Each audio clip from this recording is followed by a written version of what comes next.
कार्तिक मास महात्म्य कथा अध्याय 5। प्रभु मुझे सहारा है तेरा, जग के पालनहार। कार्तिक मास महात्म्य की कथा करूं विस्तार। राजा पृथु बोले, हे नारद जी, आपने कार्तिक मास में स्नान का फल कहा, अब अन्य मासों में विधि पूर्वक स्नान करने की विधि, नियम और उद्यापन की विधि भी बतलाइए।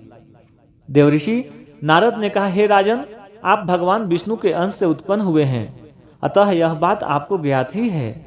फिर भी आपको यथाचित विधान बतलाता हूं।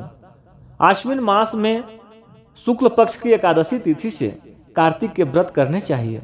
ब्रह्म मुहूर्त में उठकर जल का पात्र लेकर गांव से बाहर पूर्व अथवा उत्तर दिशा में जाना चाहिए। उसके बाद जो मनुष्य मुख शुद्धि नहीं करता, उसे किसी भी मंत्र का फल प्राप्त नहीं होता है। अतः दांत और जीभ को पूर्ण रूप से शुद्ध करना चाहिए और निम्नलिखित मंत्र का उच्चारण करते हुए दातुन तोड़नी चाहिए। हे वनस्पतये, आप मुझे आयु, कृति, तेज, प्रज्ञा, पशु, संपत्ति, महाज्ञान, बुद्धि और विद्या प्रदान करो। इस प्रकार उच्चारण करके वृक्ष से 12 अंगुल की दातुन ले। दूध वाले वृक्षों से दातुन नहीं लेना चाहिए। इसी प्रकार कपास, कांटेदार वृक्ष तथा जले हुए वृक्ष से भी दातुन लेना मना है। जिससे उत्तम गंध आती हो और जिसकी टहनी कोमल हो, ऐसे ही वृक्ष से दंत धावन ग्रहण करना चाहिए।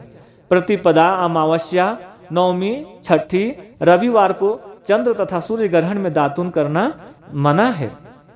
तत्पश्चात भली भांति स्नान करके फूल, माला, चंदन और पान आदि पूजा की सामग्री लेकर प्रसन्न चित्त व भक्ति पूर्वक शिवालय में जाकर सभी देवी देवताओं को अर्घ्य, आचमनी आदि वस्तुओं से पृथक पृथक पूजा करके प्रार्थना एवं प्रणाम करना चाहिए।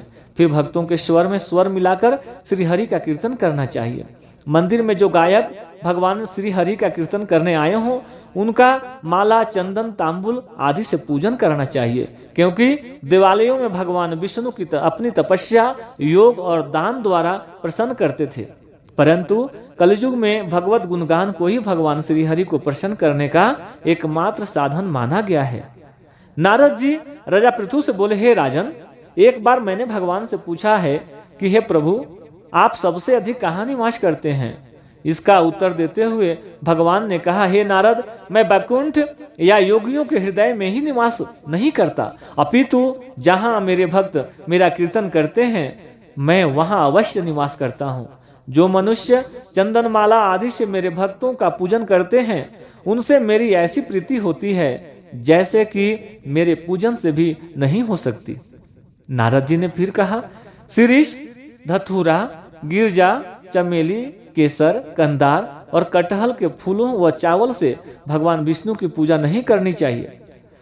अड़हल, कंद, गिरीश, जूही, मालती और केवड़ा के पुष्पों से भगवान शंकर की पूजा नहीं करनी चाहिए। जिन देवताओं की पूजा में जो फूल निर्दिष्ट है, उन्हीं से उनका पूजन करना चाहिए। पूजन समाप्ति के बाद भगवान से क्षमा प्रार्थना करनी चाहिए, जैसे, हे सुरेश्वर, हे देव, न मैं मंत्र जानता हूँ न क्रिया, मैं भक्ति से भी हीन हूँ।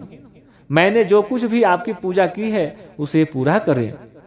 ऐसी प्रार्थना करने के पश्चात साष्टांग प्रणाम करके भगवत कीर्तन करना चाहिए, श्री हरि की कथा सुननी चाहिए और प्रसाद ग्रहण करना चाहिए। जो मनुष्य उपरोक्त विधि के अनुसार कार्तिक व्रत का अनुष्ठान करते हैं, वह जगत के सभी सुखों को भोगते हुए अंत में मुक्ति को प्राप्त करते हैं। जय श्री कृष्णा। ये कार्तिक मास महात्म्य कथा अध्याय 5 था। अगर आपको पसंद आया तो कृपया लाइक, शेयर और कमेंट करें, सब्सक्राइब भी करें। जय श्री कृष्णा।